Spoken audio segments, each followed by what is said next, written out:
Okay, so now that we know what a formula is, one of the famous things, if you would, that we do with formulas is we solve them for indicated variable. The good news is that all the things we did to solve an equation back in earlier in chapter 2 in 2.1 and 2.2 is the same thing. We play the same balancing act. Whatever I do to one side, I do to the other. Whether you add, subtract, multiply, or divide. You clear fractions, right? You simplify things as much as possible. You add and subtract to move things around, and then usually finish things off with some sort of a division. So everything remains the same. The hard part is in 2.2 and 2.1, as we did those additions and subtractions and multiplications and divisions, we were actually able to do the evaluation.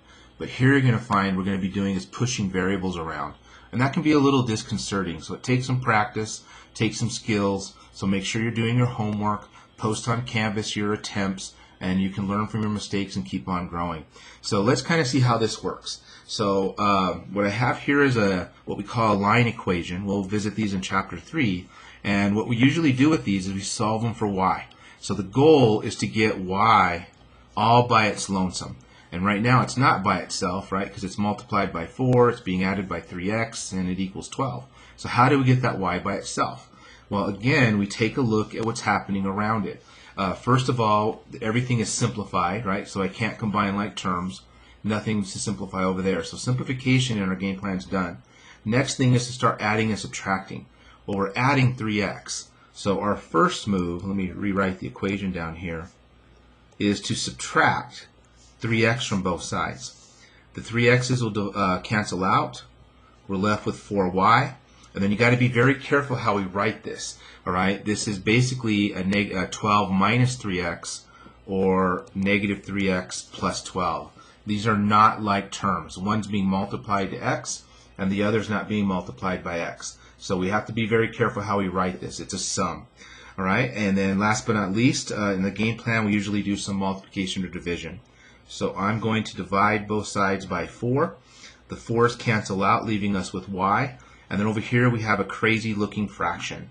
And to get in line with what's going to happen in chapter 3, we have to realize that there's two fractions here.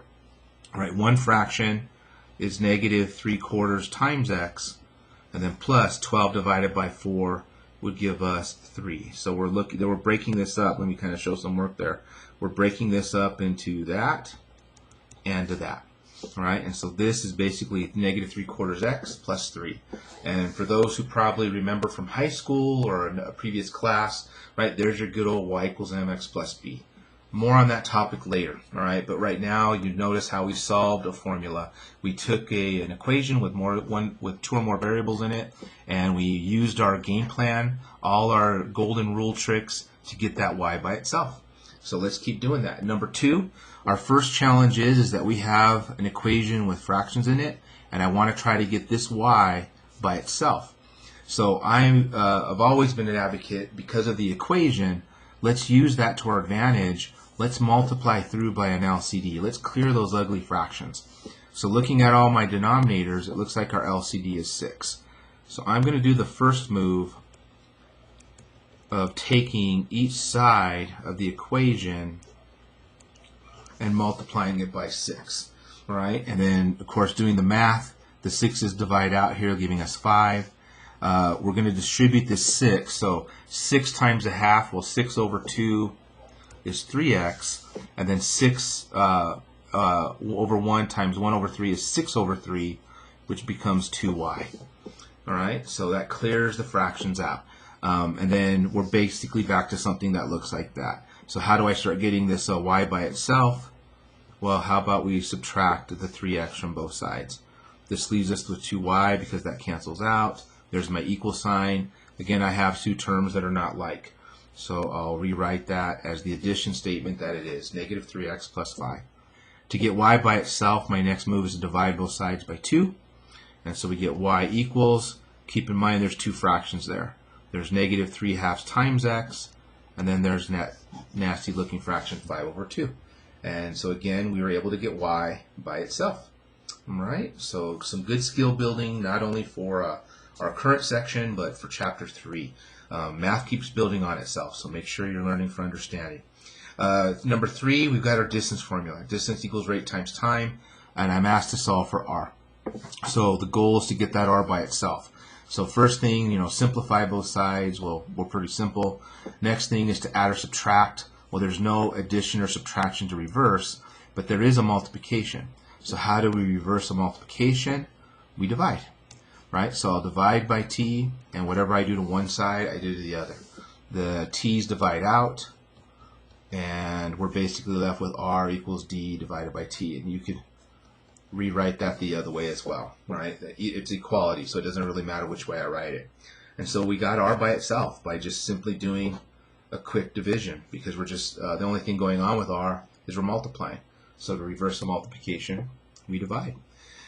Here's our perimeter formula for a rectangle, and we're being asked to solve for L.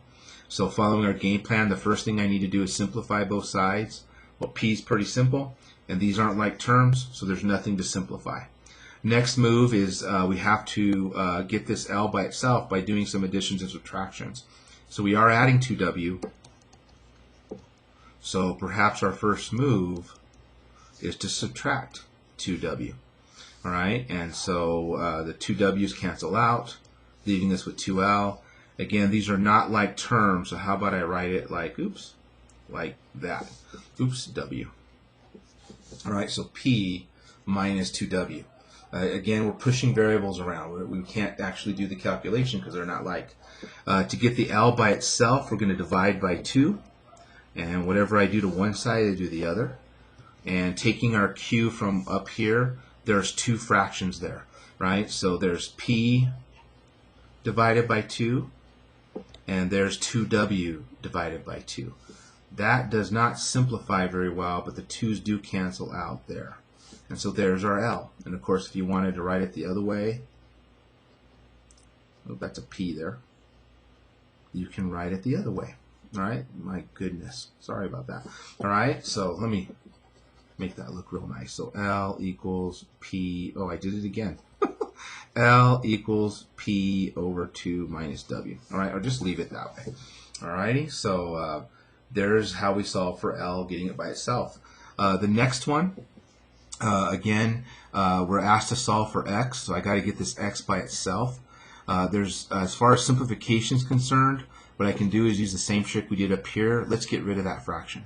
Let's use the fact that I can I have an equality, and I can do whatever I want to clear fractions. So in this case, what I'll do is take both sides and multiply it by the LCD, which is 2. It's the only denominator. So on this side, we're left with 2a. On this side, the 2's divide out. I think that's 2 over 1, and we're left with x plus y. And so to get x by itself, my next move would probably be to subtract y. So the y's cancel out, leaving us with x on that side. And again, we can't literally perform that subtraction, but it would look like 2a minus y. And if you want to write it like that, be my guest. Again, equality is the same thing either way. So hopefully you're seeing we're just playing the same game over and over and over again. Last one, A, we're asked to solve for P. All right, and the first challenge is that there's 2 P's, right? There's a term with P here, and there's a term with P there. And so simplification tells us to combine, right, add like terms. So perhaps if I wrote it this way, this is 1P plus 0.02P. All right, and so we're basically adding one full thing plus 0.02 of another item. So when we combine like terms, that becomes 1.02p. All right, and now, right, now that I have one singular p variable, right, the way that we undo what's happening around it is we divide by 1.02. Oops. All right, because we weren't trying to undo that multiplication. That cancels out, leaving us with p, and then we have that crazy looking fraction on that side. Again, if we knew the value of a, we could actually do that calculation, but we don't. And again, if you want to write it the other way around, be my guest. All right, so there's your lesson on solving formulas. Dive into that homework and get used to this, because this is a skill that we use almost every chapter from here on out. We're using this skill, so get comfortable with it. We'll actually start doing some word problems in the next video. I'll see you guys then.